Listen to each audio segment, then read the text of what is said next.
這是蘇聯最憋屈的政治局高官，白天掌控國家大權，到了斯大林的私人晚宴，卻連拒絕跳舞的資格都沒有。赫魯曉夫晚年耿耿於懷，那場看似玩笑的舞會，實則是一場無聲的生死忠誠大考。二戰結束後，斯大林常年在莫斯科近郊的孔策沃別墅舉辦深夜私宴。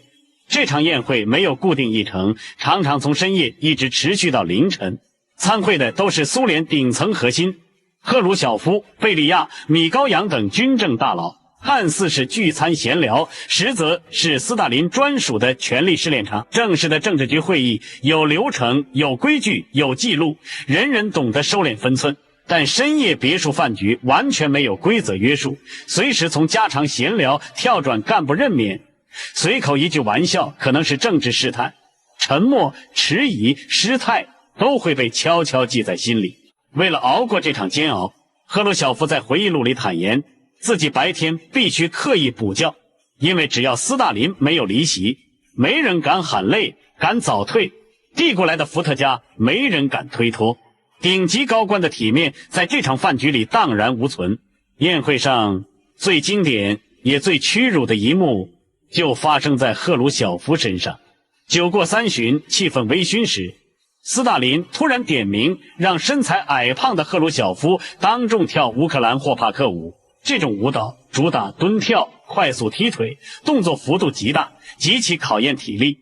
體態臃腫的赫魯曉夫跳起來格外笨拙狼狽。彼時的赫魯曉夫身居高位，早已不是無名小輩，可他心裡無比清楚，這根本不是娛樂助興，而是赤裸裸的服從測試。此前就有高官因拒絕斯大林的要求，事後遭到清算，無奈之下，他只能硬着頭皮起身，笨拙地完成舞蹈動作，引來众人哄笑。更羞辱的是，赫魯曉夫跳完舞氣喘吁吁、滿頭大汗時，斯大林會拿着煙斗輕輕在他的光頭上磕掉煙灰。這個看似隨意的小動作，徹底坐實了眾人的從屬地位，時刻提醒所有人，命運和尊嚴都掌握在斯大林手中。這段廣為流傳的名場面是在赫魯曉夫下台後的個人回憶錄中記錄的，因此他的兒子謝爾蓋後續公開闢謠稱，父親並沒有完整跳完高難度霍帕克舞，只是簡單跟着節奏晃動。後世影視、自媒體的狼狽名场面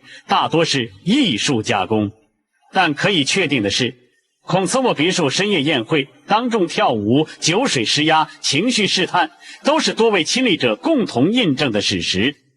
赫魯曉夫刻意放大屈辱細節，本質是為了貼合自己去斯大林化的政治敘事。而這場看似荒唐的跳舞鬧劇，並不是斯大林的一時興起，沒有公文，沒有命令，沒有追責通告，僅憑一場飯局就能拿捏所有高層的心態。斯大林究竟如何用一頓飯徹底鎖死頂層權力？這場飯局的恐怖內核遠比跳舞羞辱更殘酷。點擊頭像進入主頁，下集繼續講解。